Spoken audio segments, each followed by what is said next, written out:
Miren, la relación que tiene un gobierno con la prensa, esa relación puede ser el termómetro de qué tan sana está una democracia.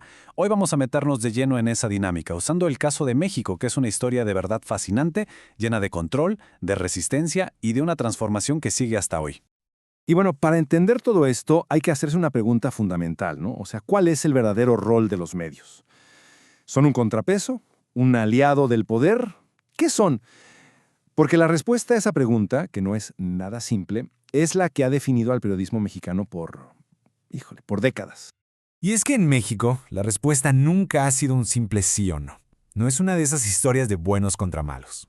Para nada. Vamos a desmenuzar cómo un sistema de control que era casi perfecto se fue transformando hasta llegar al panorama mediático tan caótico y fragmentado que vemos hoy. Ok, vámonos al principio, a la larga era del régimen de partido único. Aquí, por más de medio siglo, la relación entre el poder y la prensa no se basaba tanto en la fuerza bruta, sino en un sistema mucho más sutil y, la verdad, mucho más efectivo. El concepto clave de esta época es algo llamado censura ambiental. Y a ver, no es que hubiera un tipo del gobierno en cada redacción diciendo esto no se publica. No, no, no. Era un entendimiento, digamos, tácito. Los medios recibían beneficios económicos y a cambio, pues, mantenían la lealtad.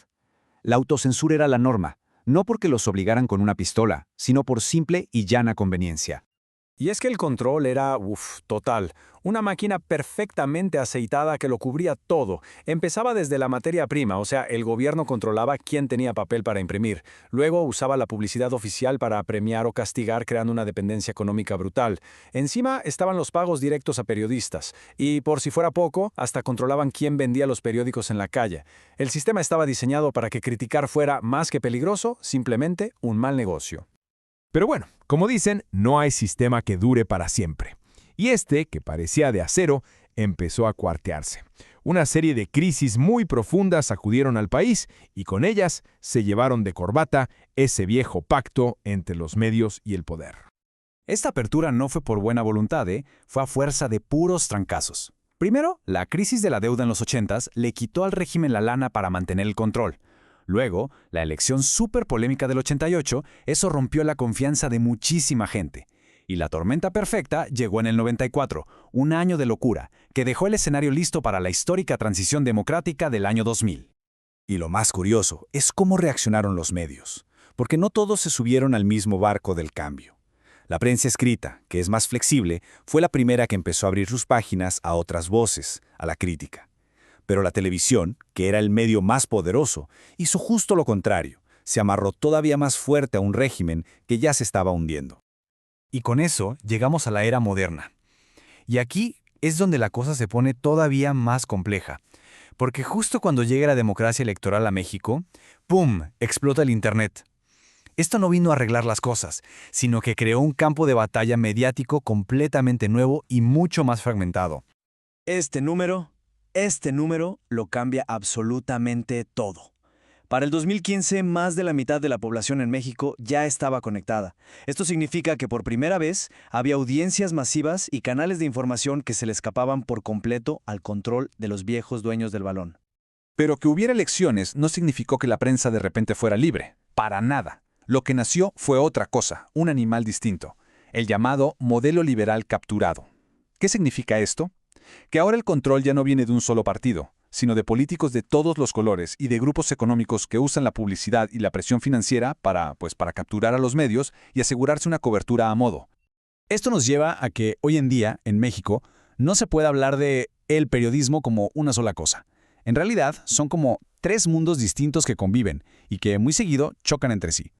Aquí se ve clarísimo. Por un lado, sobrevive un periodismo colaborador, sobre todo en medios tradicionales, que sigue jugando con las viejas reglas.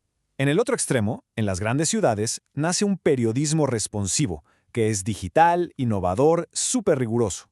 Y en medio de esos dos está la realidad más cruda. El periodismo acosado, a nivel local, que se enfrenta a peligros mortales nomás por intentar hacer su chamba. Ahora, vamos a la parte más dura. Las cifras del periodismo acosado, miren, son para helar la sangre. Estos datos nos muestran una tendencia de violencia que no para de crecer. No estamos hablando de incidentes aislados, Es un patrón sistemático de agresión contra la prensa.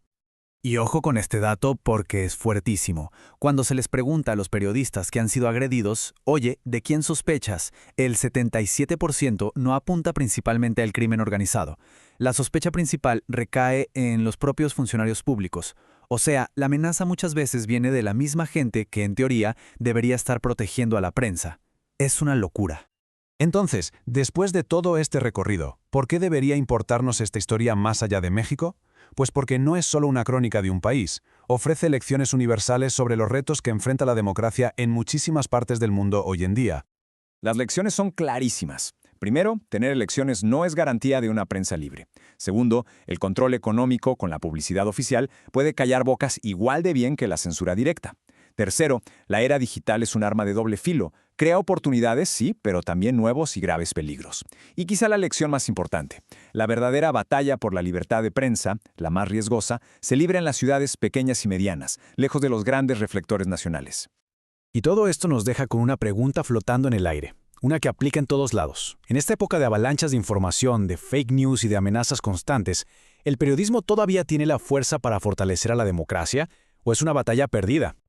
Pero quizá la respuesta está en esta reflexión. Porque a pesar de lo oscuro que se ve todo, hay una luz de esperanza. Y esa luz no está en las viejas estructuras de poder, sino en esos nuevos espacios digitales donde un periodismo valiente, innovador y muy riguroso está nadando a contracorriente, luchando por mantener viva la promesa de informar y de exigirle cuentas al poder.